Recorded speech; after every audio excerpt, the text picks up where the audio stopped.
जेव्हा मित्रांनो तुम्ही बाहेरून अंडी जे आहे विकत घेता आणि घरी जाता, तर घरी गेल्यानंतर तुम्हाला समजते की काही अंडी जे आहेत ते खराब आहे आणि काही अंडी जे आहेत ते चांगली आहेत. अशा प्रकारे मित्रांनो तुमची जे आहे फसवणूक केली जाते. खराब अंडी जे आहेत ते चांगल्या अंड्यामध्ये मिक्स करून तुम्हाला देत असते. तर अशाने मित्रांनो तुमचे पैसे तर वाया जातात आणि सोबत जे आहे तुम्हाला जे क्वालिटी पाहिजे अंड्याची ते भेटत नाही. पण आजचा व्हिडिओ जे आहे मित्रांनो आपल्या याच टॉपिकवरती आहे आणि मी गॅरंटी देतो तुम्ही जर आजचा व्हिडिओ पूर्ण बघितला तर तुम्ही जे आहे स्वतः अंडी चेक करून तुम्ही सांगू शकाल की कोणतं अंड जे आहे ते खराब आहे, कोणतं अंड जे आहे ते चांगलं आहे आणि कोणतं अंड जे आहे ते जुनं आहे. तर करायचं काय मित्रांनो, एका भांड्यामध्ये जे आहे पाणी घ्यायचं आहे आपल्याला आणि त्या पाण्यामध्ये जे आपल्याला अंड ठेवायचं आहे. जे अंड बुडामध्ये जाऊन तळाला आडवं राहते ते अंड फ्रेश आहे असं समजायचं आणि जे अंड मित्रांनो पूर्णपणे पाण्याच्या वरती तरंगते ते पूर्णपणे खराब आहे. असं अंड जे आहे कोणत्या कामाचं नाही आणि ते फेकून द्यायचं मित्रांनो. आणि एक अंड जे आहे मित्रांनो तळाला तर जाते पण ते जे आहे उभं राहते.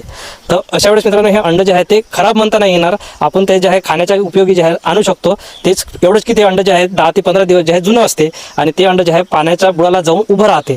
पण मित्रांनो तुम्ही जर अंडे इन्क्युबेटर मशीनमध्ये ठेवण्यासाठी जर घेत असेल किंवा कोंबडी खाली ठेवून जर पिल्ल्या काढायचा विचार करत असेल तर त्या टायमाला मित्रांनो तुम्हाला जे आहे हे असं अंड वापरायचं नाही आहे. कारण काय तर अशा अंड्यामधून जे आहे पिल्लू निघण्याचे चान्सेस खूप कमी आहे, कारण ते 10 ते 15 दिवस जुनं झालेलं असते. तर मित्रांनो अशा प्रकारे जे आहे आपल्याला अंड चेक करून जे आहे घ्यायचं आहे.